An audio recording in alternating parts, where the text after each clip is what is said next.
आज के इस विश्लेषण में हम एक बहुत ही दिलचस्प और विवादास्पद डिजिटल ढांचे पर गहराई से चर्चा करने वाले हैं। टॉपिक है the digital architecture of the cockroach Janata party यानी सीजेपी। इंटरनेट की दुनिया में क्या असली है और क्या सिर्फ एक भ्रम, ये समझना अब पहले से कहीं ज्यादा जरूरी हो गया है। आज का ये एक्सप्लेनर हाल ही में सामने आए कुछ बेहद चौंकाने वाले दावों की परतें खोलेगा। और हाँ, हम पूरी तरह से तटस्थ रहकर इन तथ्यों को परखेंगे ताकि पता चल सके कि स्रोत सामग्री आखिर क्या कहना चाह रही है। तो चलिए बिना किसी देरी के इस डिजिटल सफर की शुरुआत करते हैं। अब जरा इस सवाल पर गौर कीजिए, कोई भी सोशल मीडिया अकाउंट सिर्फ 5 दिनों के अंदर 50 लाख फॉलोअर्स कैसे हासिल कर सकता है, वो भी तब जब लोगों के साथ उसका जुड़ाव यानी एंगेजमेंट लगभग ना के बराबर हो। बिल्कुल, ये वो मुख्य सवाल है जिसने इस पूरी जांच पड़ताल को जन्म दिया है। 50 लाख ये कोई छोटा मोटा आंकड़ा नहीं है, ये सीधे तौर पर डिजिटल दुनिया की सच्चाई पर सवाल खड़े करता है। इतनी तेजी से ग्रोथ, सच कहें तो ये नॉर्मल तो बिल्कुल नहीं लगता। और बस यहीं से दावों की असली कहानी शुरू होती है।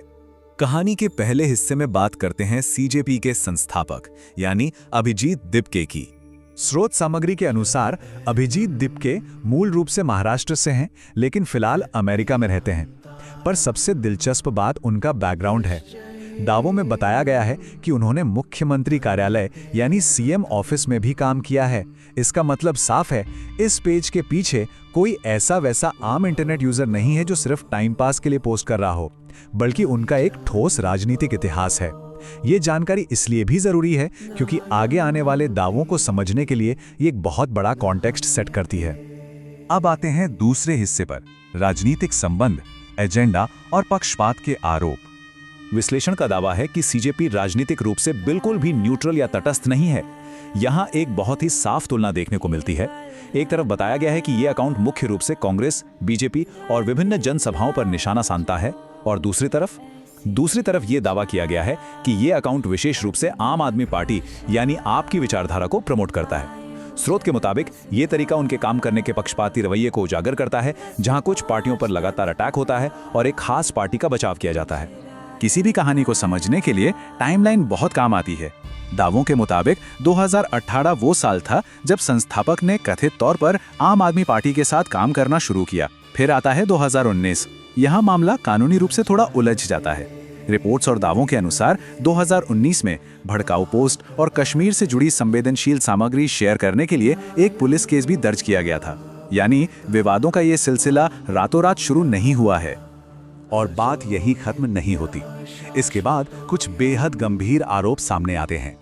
विश्लेषण में यह दावा किया गया है कि इस प्लेटफॉर्म का इस्तेमाल भारत विरोधी प्रदर्शनों को हवा देने और जातिगत राजनीति को बढ़ावा देने के लिए किया जाता है। यहाँ ये याद रखना जरूरी है कि ये सभी बातें सीधे स्रोत सामग्री से निकल कर आ रही हैं। ये आरोप अकाउंट की असली नीयत पर बहुत बड़े सवाल खड़े करते हैं। कथित तौर पर यह सिर्फ एक हंसी मजाक वाला मीम पेज नहीं है, बल्कि समाज में दरार डालने वाला एक टूल हो सकता है। चलिए अब आगे बढ़ते हैं तीसरे हिस्से की तरफ, डिजिटल मायाजाल, सोशल मीडिया और बॉट्स की दुनिया। 50 लाख, ये सच में एक हैरान कर देने वाला नंबर है। विश्लेषण के मुताबिक सीजेपी के इंस्टाग्राम अकाउंट ने महज 5 दिनों के अंदर इतने फॉलोअर्स बटोर लिए। इंटरनेट की दुनिया में भी इस स्पीड से ग्रो करना पूरी तरह से असामान्य है। यह आंकड़ा दिखाता है कि सोशल मीडिया पर नंबर्स कितनी तेजी से भाग सकते हैं। लेकिन जरा सोचिए, क्या ये सारे 50 लाख लोग असली इंसान हैं? इस नंबर को देखने के बाद किसी के भी दिमाग में सबसे पहला सवाल यही आएगा। पर पिक्चर अभी बाकी है, क्योंकि असली कहानी इस दूसरे आंकड़े में छिपी है, 0 यानी 0। एक तरफ 5 दिनों में 50 लाख फॉलोअर्स का पहाड़ और दूसरी तरफ ये 0। स्रोत के अनुसार ये वो पॉइंट है जो इस पूरी ग्रोथ को बेहद शक के घेरे में लाता है। दावा यह है कि सीजेपी की एक भी पोस्ट को आज तक 10 लाख लाइक्स नहीं मिले हैं। अगर 50 लाख लोग किसी पेज को फॉलो कर रहे हैं तो लाइक्स और एंगेजमेंट का 0 होना एक बहुत बड़ा कॉन्ट्राडिक्शन है। ये इस बात का सीधा इशारा हो सकता है कि ये फॉलोअर्स इंसान नहीं बल्कि शायद खरीदे गए बॉट्स हैं। तो सवाल है, ये सब किया कैसे जाता है? विश्लेषण का दावा है कि इस तरह का डिजिटल इल्यूजन बनाने के लिए बाकायदा बॉट फॉलोअर्स खरीदे जाते हैं और पीआर यानी पब्लिक रिलेशंस पर भारी पैसा बहाया जाता है। इसके साथ ही एक और बड़ा दावा यह है कि कई आम आदमी पार्टी के नेता एक्टिव होकर सीजेपी के कंटेंट को प्रमोट कर रहे हैं। जब बड़ी बड़ी राजनीतिक हस्तियां किसी पेज को शेयर या बढ़ावा देती हैं तो उस अकाउंट को एक नकली वैलिडिटी मिल जाती है और ऐसे में आम जनता आसानी से इस भ्रम का शिकार हो सकती है।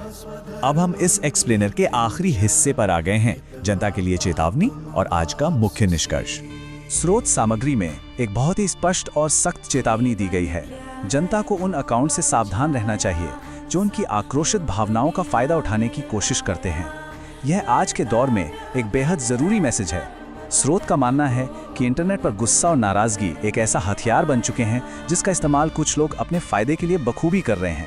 इसलिए किसी भी हैशटैग या ट्रेंडिंग कैंपेन पर आंखें बंद करके भरोसा करने से बचना चाहिए।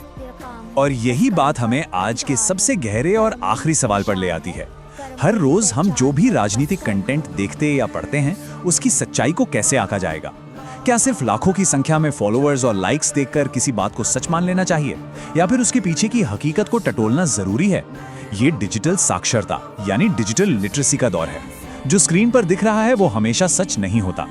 इसी विचारणीय प्रश्न के साथ स्रोत सामग्री पर आधारित आज का ये विश्लेषण हम यहीं खत्म करते हैं। डिजिटल दुनिया में हमेशा सतर्क रहिए, क्योंकि सावधानी ही सबसे सही रास्ता है।